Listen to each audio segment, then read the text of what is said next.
반갑습니다. 예, 이번 세션에 발표하게 된 맹기환이라고 합니다.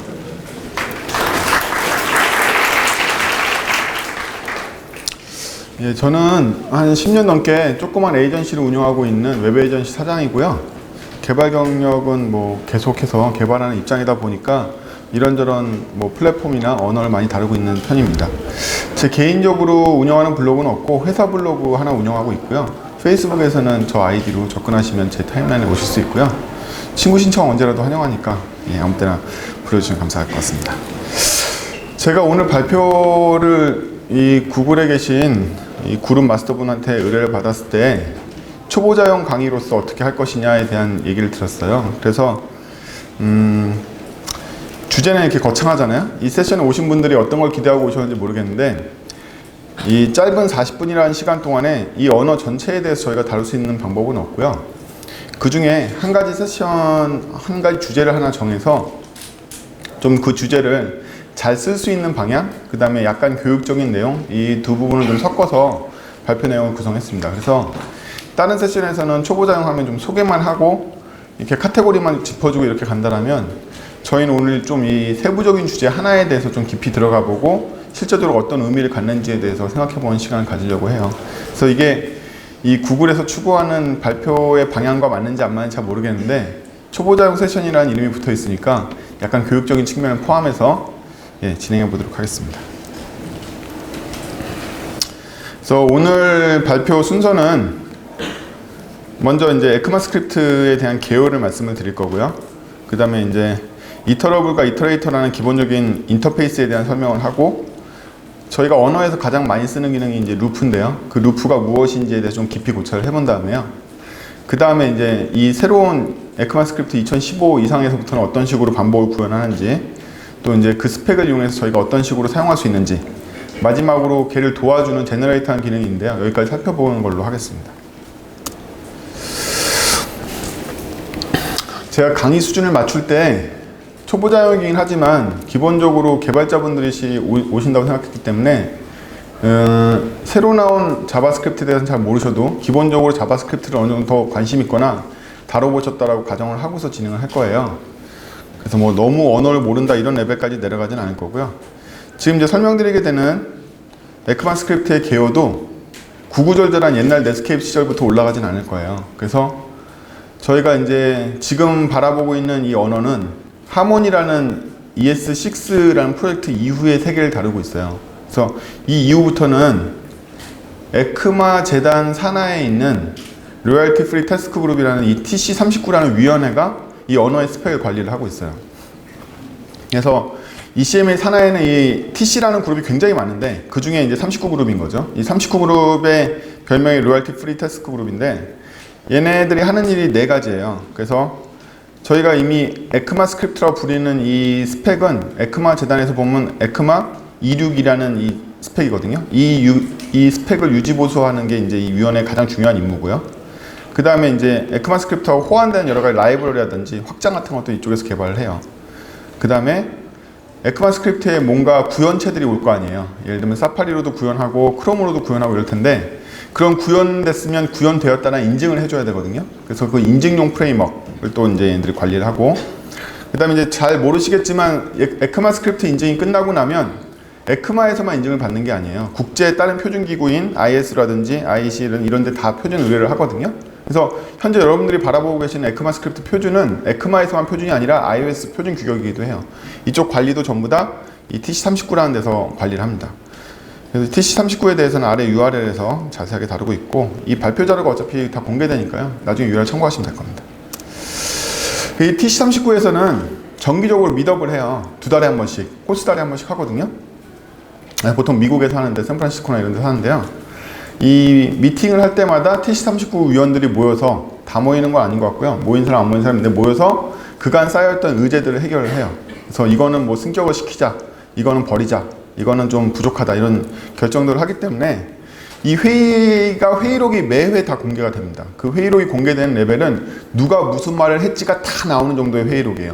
정말 서기가 다 기록하는 정도에 굉장히 재밌어요. 읽어보면은 그 회의록 읽어보면 어떤 놈이 이제 발표를 한단 말이에요. 놈이라고 하면 안 되죠. 어떤 사람이 발표를 해요. 나는 이러이러한 제안을 했는데 이거 어떻게 생각하냐? 그러면 거기 위원들이 엄청 이렇게 냉정해요. 난 모르겠는데? 막 이렇게 나와요.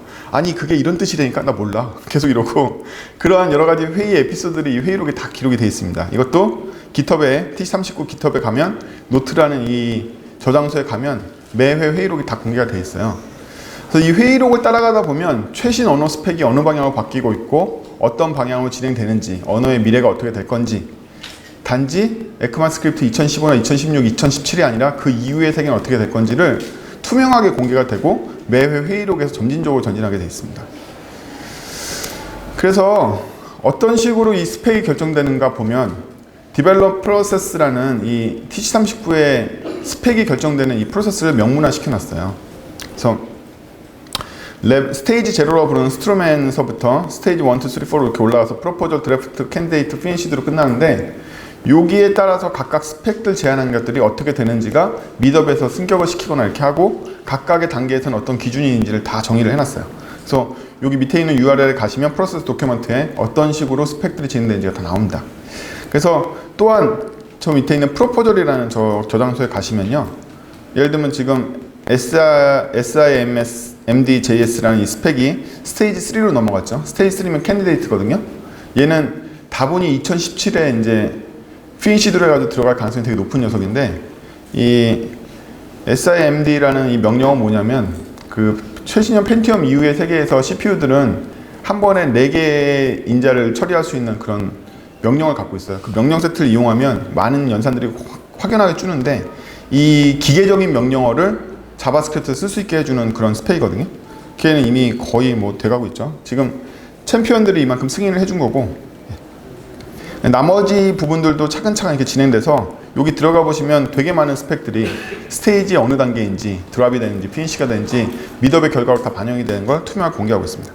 그래서 여기까지 설명드린 건 뭐냐면 우리가 알고 있는 에크마스크립트라는 건 2015서부터 계속해서 점진적으로 이 스펙이 계속 변한다는 거예요. 2015에서 정했던 스펙이 그대로 2016이 되는 게 아니라 2016때 이런 스펙들이 추가되기도 하지만 2015에는 스펙이 변경되기도 해요. 그래서 에크마스크립트 6, 일명 ES6 이후의 세계에서는 물론 연 단위로 구분은 돼 있지만 진짜 언어의 스펙은 이 디벨롭 프로세스에 의해서 각각 스펙별로 투명하게 공개가 되고 미드업에서 관리를 하고 이 미드업에서 나오는 여러 가지 내용들은 이 TC39 위원회는 따로 있지만 그룹은 4단계로 나눠져 있어요. 그래서 여러 커뮤니티 단계들에서 이 제안이 온 것들을 취합해서 언어가 점점 변화하고 완성돼가는 과정이다. 이렇게 생각하시면 될 것 같아요. 제가 이제 에크마스크립트 전반에 대해서 설명을 드릴 건 딱 요만큼이고요. 그 다음부터는 이제 오늘의 주제인 이터레이터에 대해서 이제 배울 거예요. 이터레이터에 대해서. 에크마스크립트 스펙 문서를 보시면 고유명사를 굉장히 많이 정의를 하고 있어요. 그래서 인터페이스라는 말이 여러분들이 프로그래밍 언어를 여지껏 공부하시면서 배웠던 여러 가지 의미가 있으실 거예요. 자바의 인터페이스도 있을 테고 뭐 추상화 이론에서 나오는 인터페이스도 있을 테고 근데 에크마스크립트에서 인터페이스가 뭔지 구체적으로 스펙 문서에 정의하고 있어요. 즉 고유명사예요. 이제부터 에크마스크립트에서 인터페이스라는 말이 나오면 에크마스크립트 인터페이스는 고유명사다 이렇게 생각하시면 돼요. 자바에서 저희가 인터페이스라는 말이 나오면 그 인터페이스라는 키워드를 써서 정의하는 그걸 말하잖아요. 그게 고유명사인 것처럼 에크마스크립트에서도 인터페이스란 말이 나오면 고유명사다 이렇게 생각하시고요. 그 인터페이스의 정의가 무엇이냐라고 물어보면 인터페이스란 미리 정의되어 있는 사양에 맞는 오브젝트의 키를 가져야 되고 그 키가 안에 들어있는 값이 무엇인지를 정의를 해놔요. 그러면 그 정의에 맞는 값을 갖고 있는 키를 갖고 있어야지만 그 오브젝트가 어떤 인터페이스를 따랐다고 얘기를 할 수 있다는 거죠. 그래서 예를 들면 저희가 A라는 키를 갖고 있고 A라는 키에는 정수가 들어있어야 돼. 이러면 훌륭한 인터페이스의 정의가 된다는 거예요. 그럼 어떤 오브젝트라도 A라는 키를 갖고 거기에 정수만 들어있으면 A라는 인터페이스를 따르고 있다라고 얘기할 수 있다는 거죠. 정의가 이렇다 보니까 하나의 오브젝트가 여러 개의 인터페이스를 준수하는 것도 가능합니다. 제가 방금 말했던 A라는 키에는 정수가 들어있다는 게 A라는 인터페이스라고 하고 B라는 키에는 문자열이 들어가 있어야 돼. 이러면 B라는 인터페이스라고 했을 때 오브젝트 하나가 A라는 인터페이스와 B라는 인터페이스를 동시에 따를 수가 있죠. 그런 얘기예요. 3번은. 이 내용은 이제 제가 마음대로 생각하는 건 아니고 이 섹션에 가시면 있습니다. 있고 그래서 제가 이제 인터페이스 테스트를 하나 정의해 볼게요. 인터페이스 테스트는 테스트라는 키를 갖고 값으로 문자를 인자 한 개를 받아서 부울린 결과를 반환하는 함수가 온다. 이렇게 구체적으로 정의를 하면 실제로 구현해 보면 이렇게 구현하시면 된다는 거죠.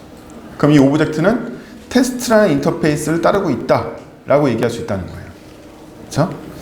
그래서 요 구체적으로 구현한 거 보면 오브젝트 안에 테스트라는 키가 들어있고 그 키 안에 함수가 들어있는데 함수를 보니까 문자열로 받아야 되는 인자 하나를 받아서 결과는 부울리는 반환한다 까지만 정의되어 있을 그것만 따르면 돼요. 이 함수가 무슨 일을 하는 거야? 이상하게 생겼으니까 안 중요하다는 거죠.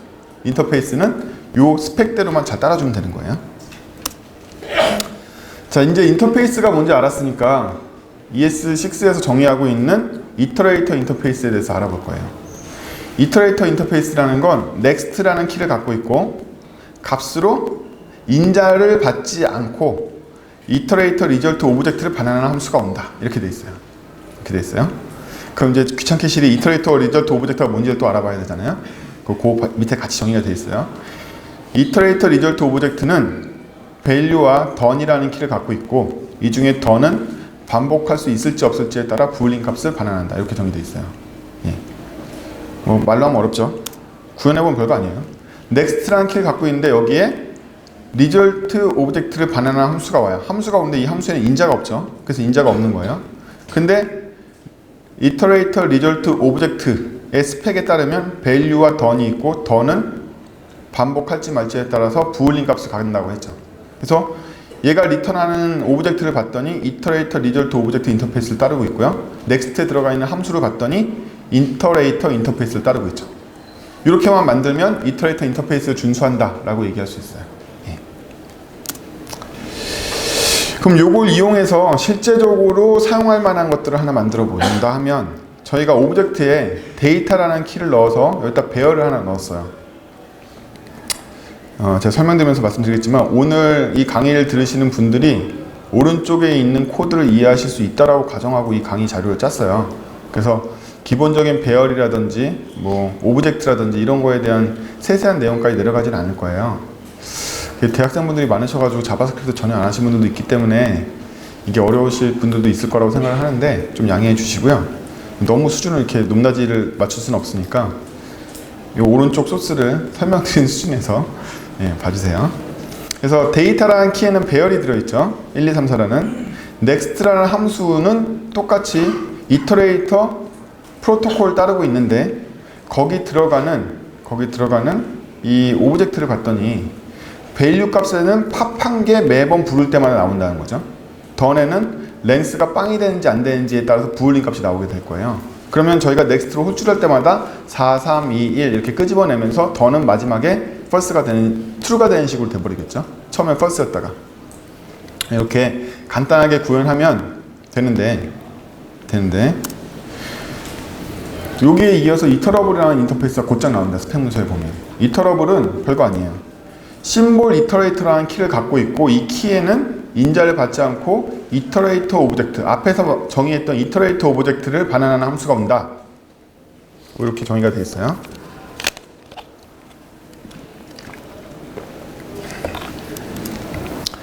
이것도 곧장 보죠. ES6에는 심볼이라는 특수한 타입의 키가 들어갈 수 있는데 그 심볼에 심볼점 뭐뭐뭐 하면 well known 심볼이라서 미리 정의되어 있는 심볼들이 나와요. 이 미리 정의되어 있는 심볼이라는 건 자바스크립트 엔진 입장에서 특수한 목적이 있어가지고 미리 정의해 놓은 심볼들을 얘기를 해요. 그 중에 이터레이터라는 심볼은 이름이 참 헷갈리죠. 이름이 헷갈리는데 이터러블이라는 인터페이스를 따르기 위해서 이터레이터라는 심볼을 사용해요. 이게 사람들 처음에 입문할 때 굉장히 혼란스럽게 하는데 그냥 외우시면 돼요. 이터러블을 구현하기 위해서는 이터레이터 키를 만들어야 되는구나 이렇게 생각하시면 돼요. 왜냐하면 이터러블의 정의가 이터레이터를 반환하는 거기 때문에 그래요. 그래서 이 오브젝트가 이터러블 인터페이스를 따르려면 이터레이터라는 심볼 키에다가 함수를 넣는데 그 함수는 인자를 받지 않고 뭘 리턴해야 된다? 이터레이터 오브젝트를 리턴해야 된다. 그럼 그 안에 있는 이터레이터 오브젝트인지 볼까요? 회색 부분. 넥스트란 이터레이터 정의 기억나시죠? 이거 넥스트라는 키를 갖고 있고 이터레이터 리절트 오브젝트를 반환한다라고 되어 있잖아요. 따라서 그 정의에 맞죠? 그 정의에 맞아요. value가 있고 done이 있는 이터레이터 리절트 오브젝트를 반환한 넥스트라는 함수를 갖고 있는 이터레이터를 반환한 이터러블인 거죠. 개발이 이래요. 그냥 계속 반복되고 정의 위에 정의를 쌓죠. 여러분 다 뛰어나시니까 안 헷갈릴 거라고 믿겠습니다. 예, 그래서 지금까지 저희가 기본이 되는 이터레이터와 이터러블에 대한 정의를 배웠고요. 자바스크립트 이번에 ES6에서는 이러한 인터페이스 정의를 굉장히 광범위하게 활용을 해요. 그래서 오늘 배우는 거는 반복과 관련되어 있는 이터레이터와 이터러블 인터페이스지만 이 스팸 문서 곳곳에는 인터페이스의 정의가 굉장히 많습니다. 예, 적어도 20종 이상 나오거든요. 그래서 이 인터페이스에 대한 개념을 먼저 익히시고 각각 주제에 맞는 인터페이스들을 공부해서 진행하는 게 이제 에크반스크립트 6 이후부터의 세계라고 볼 수 있겠죠. 뭐 그건 그렇고요. 몇 시야? 예, 너무 빨리 하면 안 되니까. 예, 그건 그렇고 이제 저희가 반복이란 무엇인가에 대해서 구체적으로 좀 살펴볼게요. 반복문이지 뭐야? 이렇게 생각하시는데 일단 그 말부터가 언어마다 틀려요. 반복문이지 뭐야? 라는 말부터 틀려요. 반복이 문인 언어가 있고요. 반복이 문이 아닌 언어가 있어요. 예. 반복이 문인 언어들은 대부분 알고 60 계열의 자손들로서 C, 파스칼, 자바, 자바스크립트 등의 언어들은 반복이 문으로 되어 있어요. 근데 루비라든지 뭐 스칼라라든지 이런 함수형 언어 기반의 언어들이나 믹스되어 있는 언어들은 반복이 문이 아닌 경우가 많이 있습니다. 그냥 식인 경우도 굉장히 많아요. 그래서 문과 식에 대한 차이점을 얘기하자면 문이라는 건 그 코드가 엔진에 의해서 해석되고 사라져버려요. 즉 저희가 파일 문을 쓰면 파일 문의 결과는 없다는 거죠. A는 파일 이렇게 쓸 수 없잖아요. 그 걔는 이 인터프리터 돌면서 힌트로 참고하고 갖다 버리는 거예요. 그 안에 있는 걸 어떻게 한다라고. 근데 식인 애들은 걔가 값으로 할당이 돼요. 할당이 되면 걔는 식이고 아니면 문이에요. 그래서 일단 파일 문으로 살펴보는 이유는 자바스크립트가 파일을 문으로 쓰고 있기 때문이죠. 뭐 저희가 당연하게 생각해보면 할당 문이라는 녀석도 있고 할당 식이라는 애도 있어요. 자바스크립트는 equal 통해서 a는 3하면 3한테 a의 값이 할당이 되는데 자바스크립트 같은 경우는 할당이 식이에요. 그래서 a는 3이라는 결과가 3이에요. 근데 다른 언어, C 같은 언어에서는 할당이 문이에요. 문인 경우에는 걔가 아무것도 남지 않죠. 그래서 A는 B는 3이라고 했을 때 자바와 C가 움직이면 굉장히 틀려요. 자바스크립트 입장에서는 A는 B는 3이라고 하면 B는 3이라는 식이 먼저 해석돼서 3이라는 값으로 뭉쳐진 게 A한테 들어가는 식이란 말이에요. 그렇죠? 자, 헛소리 하면 안 되죠. 자, 다시 파일문 돌아오겠습니다. 자, 파일문에서 저희가 얻고 싶은 교훈은 뭐냐면 반복의 실체가 무엇인가를 얻고 싶어요. 반복의 실체가 무엇인지 생각해 보신 적이 없이 개발을 하시면 많이 불행하시기 때문에 반복이 뭔지 살펴보죠. 가장 일반적인 반복을 볼까요? let으로 어레이 1, 2, 3, 4를 선언했습니다. 그리고 while문에서 어레이의 length가 0보다 큰 동안 계속 파일을 돌리기로 했고요.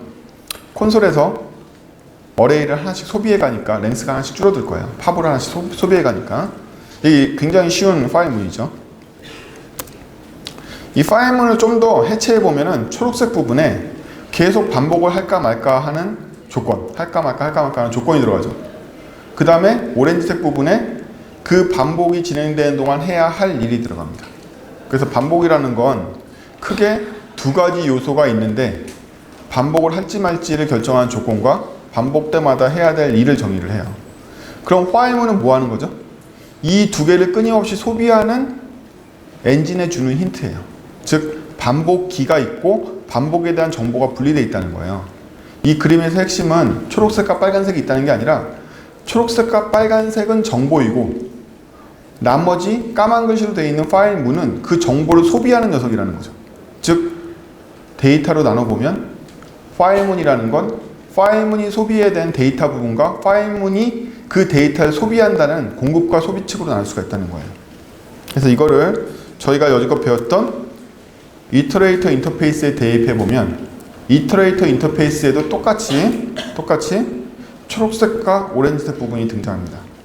던 부분은 반복을 할지 말지에 대해서 판단을 해서 true, false를 리턴해주는 부분이고요. 그 다음에 오렌지 부분의 value 부분이 바로 반복 시마다 제가 해야 될 일이에요. 아까 제가 이터레이터 인터페이스 정의할 때 밸류 값에 대한 정의는 안 했잖아요. 밸류 값 제 마음대로 리턴하든 말든 상관없거든요. 보통 콘솔 로그는 리턴 값이 undefined예요. 제가 밸류를 undefined 리턴하든 말든 어쨌든 인터페이스랑은 상관없었단 말이에요. 그렇죠? 그래서 요거 보면 약간 잡지식인데 에크만 스크립트 6부터는 오브젝트에 대한 키를 판단할 때 위에서 아래로 판단하는 걸로 바뀌었어요.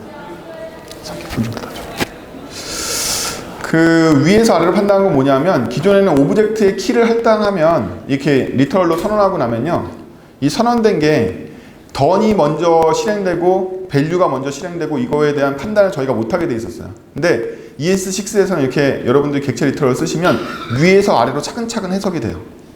그렇다는 얘기는 제가 던을 판단할 때는 랭스를 먼저 판단했다는 얘기고 그 다음번에 밸류를 판단했기 때문에 랭스가 그 다음번에 깎인다는 얘기예요. 그렇죠? 잡지식이고요. 어쨌든 이터레이터 인터페이스 보니까 이제 뭘 깨달을 수 있느냐, 파일문이라는 반복을 소비하는 측 말고 파일문에 데이터를 공급하는 측에 대한 데이터만 갖고 있는 거구나 라는 걸 판단할 수 있어요. 그럼 이제 남은 건 뭐냐면 반복에 대한 데이터는 다 준비가 돼 있으니까 얘를 소비하는 애만 만들면 되겠구나 라고 생각하시면 된다는 거예요. 어렵나요? 그래서 여지껏 뭉탱이로 봤던 반복문을 분리해서 보는 눈이 필요해요. 반복문에 데이터를 공급하는 것과 그 데이터를 소비하는 반복기와 반복 데이터 이렇게 분리하는 눈이 필요하다는 거예요. 그래서 이 눈이 일단 생기고 나면 반복기가 따로 있고 반복을 처리하는 데이터가 따로 있는 걸로 분리돼서 보이니까 이터레이터 인터페이스라는 건 반복에 대한 데이터만 모아놓은 거구나 이렇게 생각하시면 돼요. 자, 이거의 의미를 좀 더 고찰해보죠. 이터레이터 인터페이스의 구현물은 반복 자체를 하진 않아요. 하지만 외부에서 반복을 하려고 할 때, 반복기가 반복을 하려고 할 때 반복에 필요한 조건과 실행을 미리 준비해둔 객체라고 볼 수 있겠죠. 이거에 대한 효과는 어디서 오느냐? 반복 행위와 반복을 위한 준비를 분리해놨다는 거에서 오고, 결국에 그 깊은 의미는 뭐냐면 미리 반복에 대한 준비를 해둘 수가 있죠. 아직 반복하지도 않았는데 준비한 거잖아요. 아까 파일문 같은 경우에는 반복을 할 때 준비도 해야 돼요. 그쵸? 근데 얘는 반복을 안 하는데 준비를 미리 해놓을 수가 있어요. 두 번째로 미리 해놨으니까 필요할 때 필요한 만큼만 반복하면 되죠. 여기 보면 제가 넥스트를 호출한 만큼만 소비될 거 아니에요. 그쵸? 파일문엔 그런 자유가 없죠. 한 번에 쭉 반복되니까. 또 이 객체를 여러 개 만들어 두면 반복을 똑같이 재현할 수가 있죠. 파일문은 파일문을 다시 재현해야 되는데 얘는 이 객체만 여러 번 준비해 두면 똑같은 반복을 언제라도 재현할 수가 있다는 거예요. 이게 바로 문을 값으로 바꾸는 행위예요. 그래서 파일문이 도는 그 행위 자체를 값으로 바꿀 수는 없지만 파일문에서 값 부분을 추출해서 값으로 만들어 놓은 거죠. 이게 이미 다른 언어에서는 충분히 많이 사용되고 있는 개념인데 자바스크립트에서는 이걸 응용해서 자기 마음대로 만들다가 표준적으로 정의를 해준 거예요. 이제 언어 수준에서 이렇게 정의해서 써라라고 표준을 만들어준 거죠. 자, 그래서 반복에 필요한 값을 만드는 법은 지금 설명을 했잖아요. 그럼 이제부터 남은 거는 반복 처리기에 대한 거예요.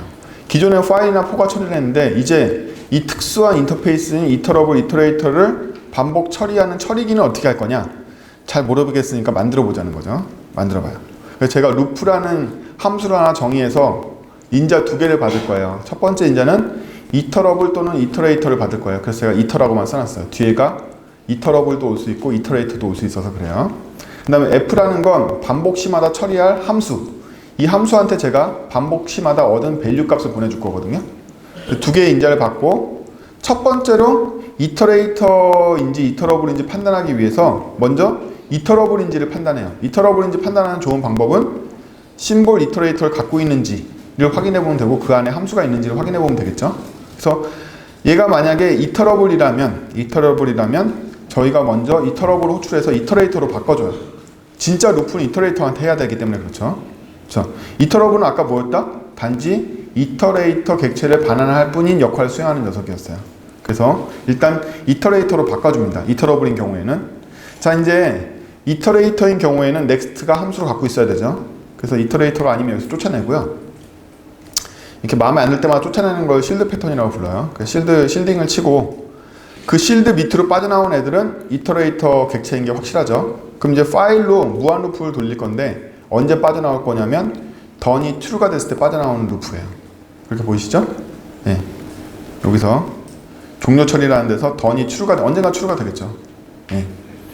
그리고 넥스트를 호출할 때마다 저희가 v 값으로 이터레이터 리절트 오브젝트를 받으니까 그 안에는 value라는 키와 done이라는 키가 있잖아요.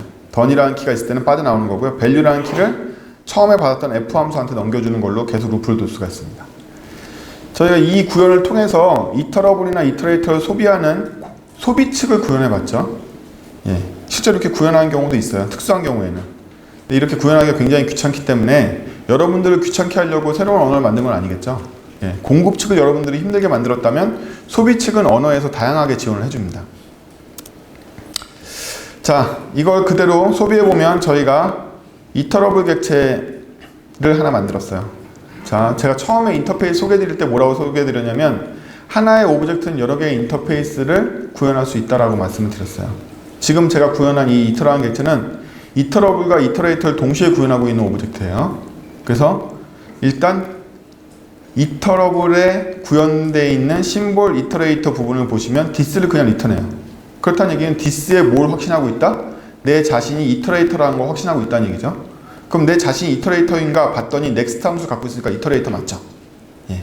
이게 바로 아까 처음에 얘기했던 하나의 오브젝트가 이터러블과 이터레이터 두 개의 인터페이스를 동시에 구현하는 예예요.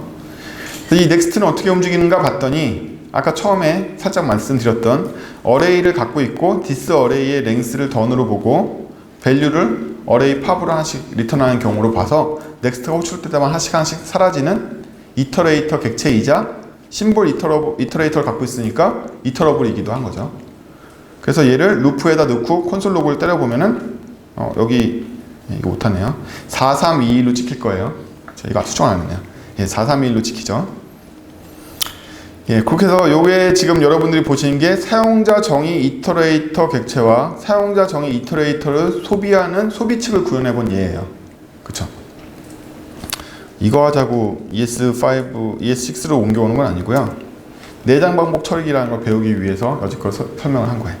그래서 ES6부터는 굉장히 많은 언어의 요소들이 추가됐는데 이 언어 요소 추가된 것들 대부분이 놀랍게도 다 이터레이터와 굉장히 관련이 깊어요. 굉장히 관련이 깊기 때문에 이 모든 예제에서 제가 상단에는 똑같이 고정으로 방금 앞 페이지에서 정의했던 이터레이터, 오른쪽에 있는 이터레이터 이 객체를 그대로 다 활용할 거예요.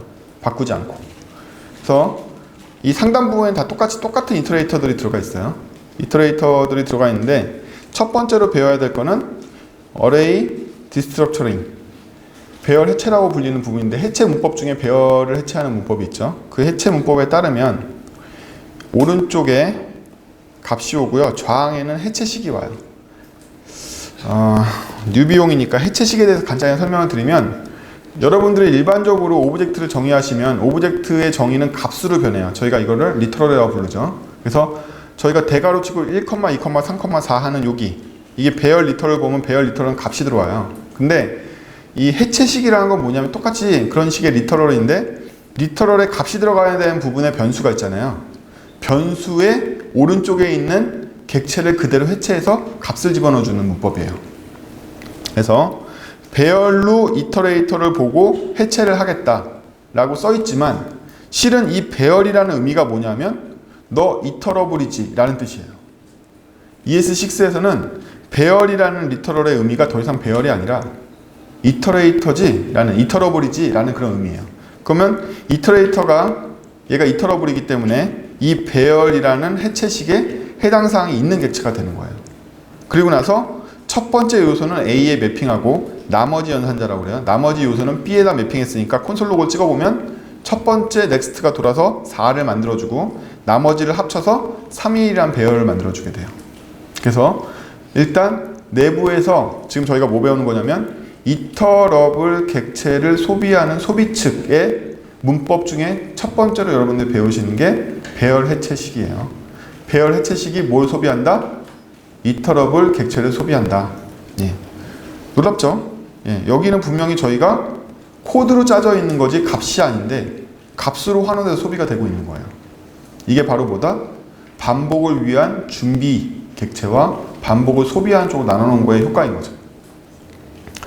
두 번째로 배울 문법은 스프레드, 펼치기, 일명 펼치기라고 불리는 스프레드라는 문법인데 스프레드 문법은 이미 여기서도 나왔죠. 배열 해체식에도 나왔는데 보통 오른쪽에서 수식으로 사용하는데 이게 배열인 경우에 해체된다라고 생각하셨으면 큰 착각이고요.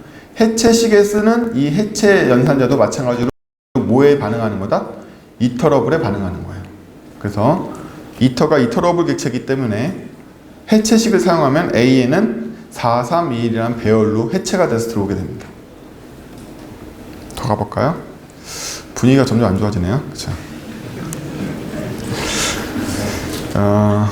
뭐 그래요. 문법적인 설명을 안 해드릴 수는 없고 ES6에 대한 전반적인 소개 섹션이기 때문에 언어적인 요소도 소개시켜 드리면서 그 중에 좀 하나 깊게 파고 들어가는 테마로 제가 이터레이터를 잡은 거예요. 그래서 이터레이터만 설명하면 재미가 없으니까 언어에 대한 이런저런 기능들도 같이 소개를 드릴 거예요.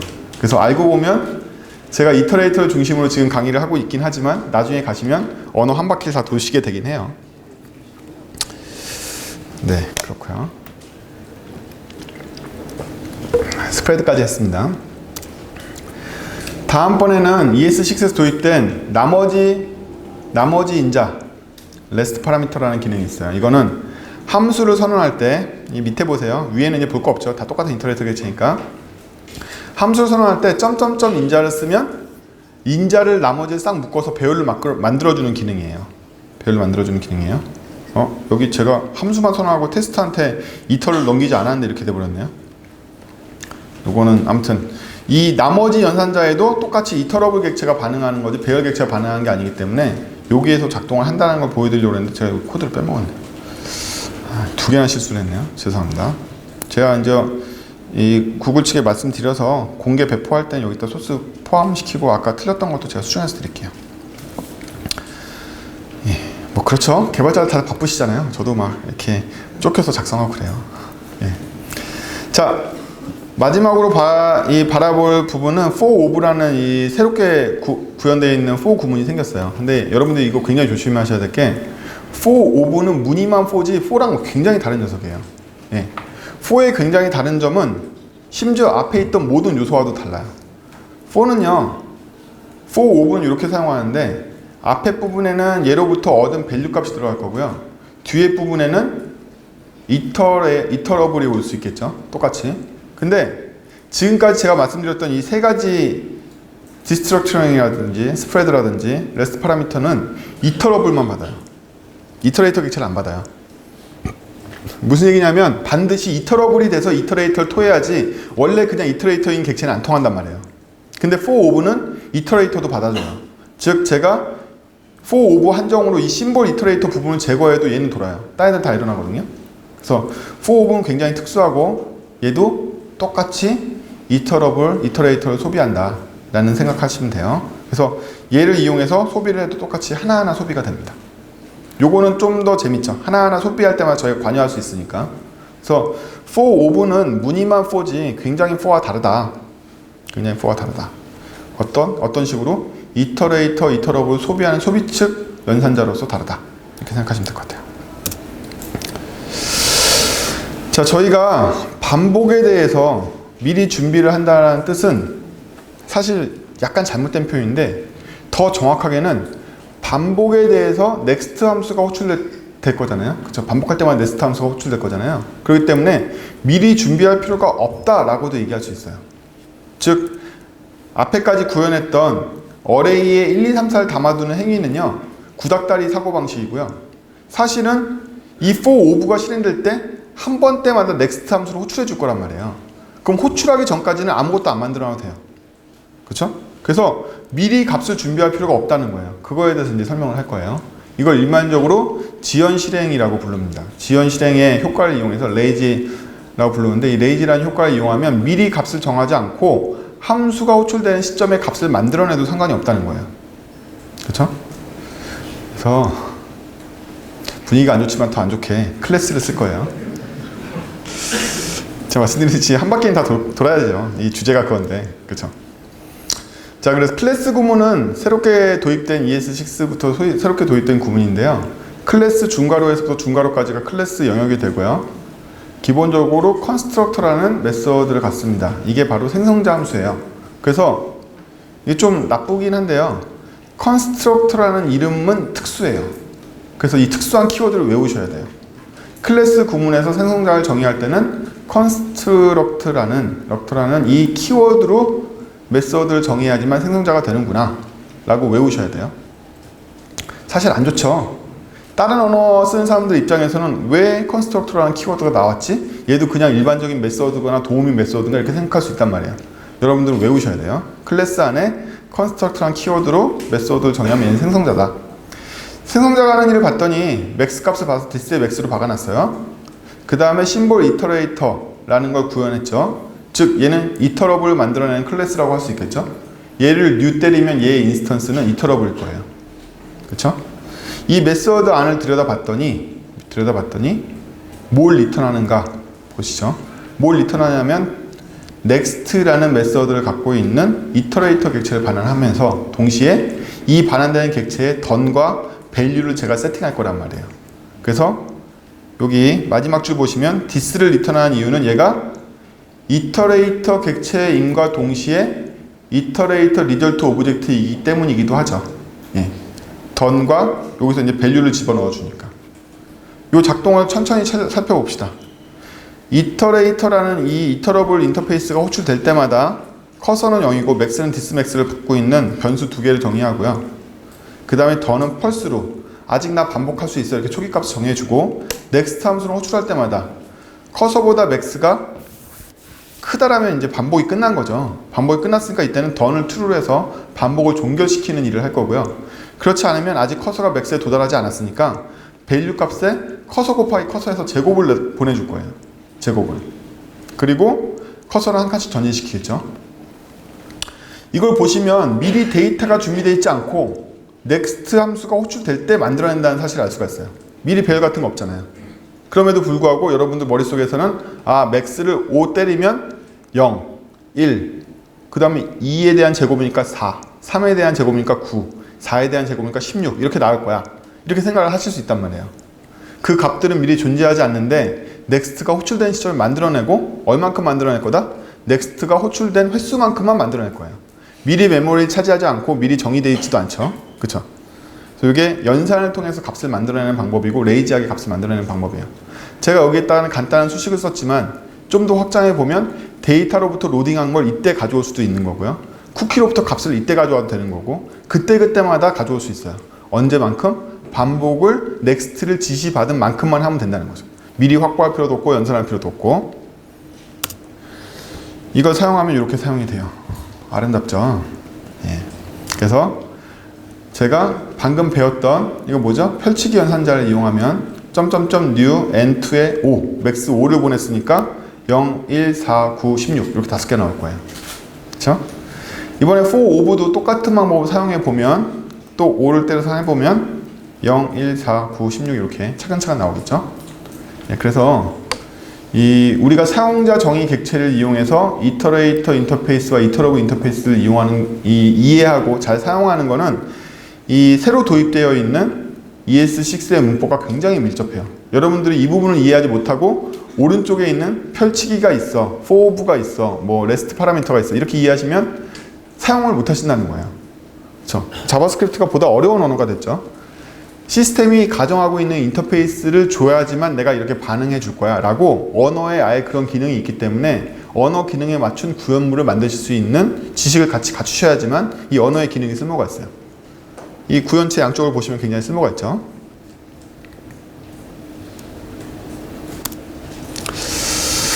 예, 그래서 요 클래스로 만들었던 게 있는데요. 이 클래스로 만들었던 거의 내용을 좀 더 편하게 만들어야겠다라는 생각을 ES6 측에서 했어요. 그게 이제 제너레이터에는 여러 가지 의미가 있는데 뭐 코르틴이라는 의미도 있고 그 다음에 여러 가지 의미가 있어요. 하지만 이터레이터 입장에서 보면 이터레이터를 만들자고 굉장히 큰 코드가 소비가 되는 거잖아요. 지금 이 왼쪽에 있는 코드가 고작해야 제곱을 반환해주는 무한 수열을 만들어주는 정도의 역할밖에 수행을 하지 않잖아요. 그쵸? 근데도 불구하고 코드 양이 굉장히 많아요. 그래서 이 코드 양을 어떻게 줄일 수 있느냐에 대해서 언어가 제안하는 이 방법은 이거예요. 왼쪽에 있는 클래스와 동등한 일을 하고 있는 제너레이터의 코드는 고작 오른쪽밖에 안 돼요. 굉장히 짧아졌죠. 이 굉장히 짧아졌는데 제너레이터가 어떻게 해서 코드를 줄이는가에 대해서는 여러분들이 굉장히 생소하게 생각할 만한 여러 가지 개념들을 사용합니다. 우선 제너레이터가 왜 이렇게 작동할 수 있는지에 대한 이해를 하기 전에 왼쪽의 클래스에 대해서 우리 좀 더 생각을 해볼까요? 왼쪽의 클래스를 잘 살펴보면 그렇구나. 시간이 다 됐다고. 그러네요. 그런가? 아닌가? 모르겠다. 예, 저도 이게 마지막 장이에요. 자, 클래스 입장에서 보면 어디를 보셔야 되냐면 여기를 보시면 죄다 디스가 등장해요. 디스가. 그쵸? 디스라는 건 뭐냐면 넥스트가 호출될 때마다 상태를 누가 보존하고 있다? 어떤 객체가 보존하고 있다는 얘기예요. 그렇기 때문에 객체에 있는 상태를 이용해서 반복을 처리하고 있어요. 그거에 비해서 제너레이터에 보면 디스가 안 나와요. 중요한 건 이거예요. 디스가 안 나와요. 그럼 나오는 건 뭐냐면 인자, 지역 변수들을 이용해서 계속 모든 처리를 해가고 있어요. 그래서 이 관계를 좀 더 살펴보면, 자, 우선 왼쪽에 있는 클래스에서는 넥스트가 계속 호출되는 데 비해서 오른쪽에서는 넥스트란 개념이 없죠. 그러면 흐름이 자연스럽게 일어나게끔 파일문만 도입해 놓은 것 뿐이지 얘네들은 넥스트란 개념이 없어요. 첫 번째로. 두 번째로 여기 보시면 yield라는 구문이 새롭게 나왔는데 yield라는 구문의 뒤에 있는 값을 보시면 커서 곱하기 커서, 즉 밸류에 해당되는, 아래쪽 화살표가 가르치고 있는 밸류에 해당되는 값을 보내고 있어요. 밸류에 해당되는 거죠. 이것만 보내면 얘는 뭐라고 판단하냐면 알아서 이터레이터 리절트 오브젝트를 만들어줘요. 이 yield 구문이. 따라서 더는 펄스고 밸류는 이거야 라는 오브젝트를 만들어서 반환한단 말이에요. 이 yield가. 마지막으로 이 파일문이 다 끝나고 나면 자동으로 던을 true로 만드는 오브젝트를 리턴하게 되어 있어요. 여기 안 보이지만. 이런 세 가지 기능들을 갖고 있어요. 근데 여기서 신기한 기능은 뭐냐면 파일문이 계속 돌 때마다 yield를 하면 중간에 바깥쪽에서 넥스트를 한 번 더 호출하기 전에 멈춰 있어야 되잖아요. 그래서 기존까지 여러분들이 자바스크립트를 쓰면서 파일문을 멈출 수 있는 방법은 없어요. 그쵸? 근데 제너레이터는 파일문을 중간에 멈출 수가 있습니다. 이거를 execution context suspension이라고 부르거든요. 그쵸? 분위기가 안 좋아지니까. 어쨌든 제너레이터는 파일문을 멈출 수 있다. 이렇게 생각하시면 될 것 같아요. 그래서 제너레이터 안에서는 지역 변수만 써서도 충분히 풍부한 표현을 할 수 있어서 왼쪽에 있는 객체를 이용한 코드는 굉장히 긴데도 불구하고 오른쪽에 yield 구문을 사용하고 있는 제너레이터는 굉장히 짧게 표현이 된다. 같은 역할을 수행하죠. 사용은 똑같습니다. 사용은 제너레이터 함수를 호출하면 걔가 하나의 이터레이터 객체가 돼요. 호출을 하면 이 함수를 호출할 때마다 하나의 이터레이터 객체가 튀어나와요. 그래서 이 이터레이터 객체를 계속 루프에 반복시킬 수가 있게 되는 거죠. 자, 지금까지 설명드렸던 여러 가지 스펙 문서는 에크만스크립트 2015 같은 경우에 6.0으로 발표돼서 저 URL에 있고 2016도 지금 2016도죠? 이미 발표됐어요. 7.0 있고요. 근데 문서를 보시면 사뭇 달라요. 사뭇 다른 게 6.0 같은 경우에 PDF처럼 생겼고요. 7.0은 웹사이트처럼 생겼어요.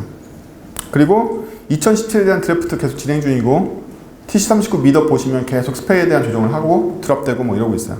얘네들은 TC39 GitHub에서 보실 수 있습니다. 어떻게 도움이 되셨는지 모르겠는데요. 짧은 시간이라서 너무 급하게 전진시켰기 때문에 어려운 점도 많았을 거라고 생각합니다. 이상 발표를 마치고 저희 질의응답 할 시간이 있나요? 예. 질의응답 할 시간이 있으니까 잠깐 질의응답 받는 걸로 하겠습니다. 일단 수고하셨습니다. 감사합니다.